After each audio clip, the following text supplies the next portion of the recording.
There was a boy born to a wealthy family in the 1950s. By the age of 2, he was diagnosed profoundly retarded. He was sent to a care home in New York, but later his family had financial issues, so he was moved to Willowbrook State Hospital. Willowbrook was opened in 1947 as a place to take care of New Yorkers' mentally disabled population. Most patients were sent there as children when family doctors recommended that they needed more care than families could provide. The institution was plagued with hepatitis outbreaks throughout its first decade of operation. Recent estimates show that nearly 50% of patients living at Willowbrook in its early years of operation contracted hepatitis. During the 50s, when the study began, the subtypes of hepatitis were not discovered. Willowbrook State Hospital had majority of the mentally disabled population in New York. There was a hepatitis outbreak there and studies were conducted.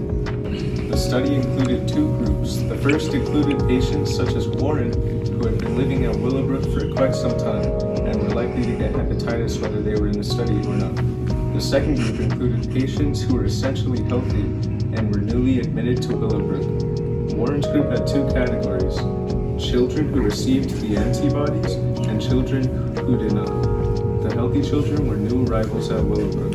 All received the live virus, which was extracted from the feces of infected children. Some children were not infected at all. The children who were purposefully infected in the study tended to have a milder reaction than children who contracted hepatitis naturally. A public outcry ultimately closed the study in 1970.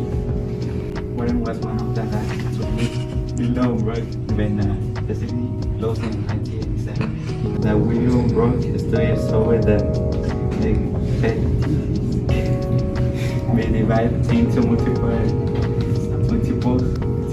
types because allow doctors to specify the type of treatment that is appropriate and has led to a reduction in hepatitis outbreaks.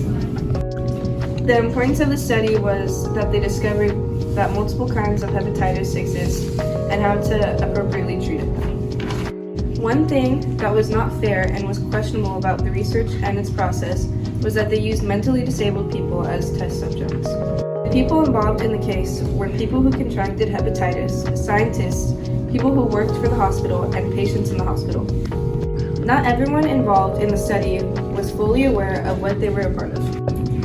Society's rule in this case was that they allowed testing to happen on the mentally ill people. They didn't have the education to know right from wrong, so they didn't know what was happening. A public outcry ultimately closed the study in 1970. Hepatitis, inflammation of the liver caused frequently by virus. Antibody, a substance made by the body as an immune response that attacks and destroys foreign agents, such as viruses and bacteria.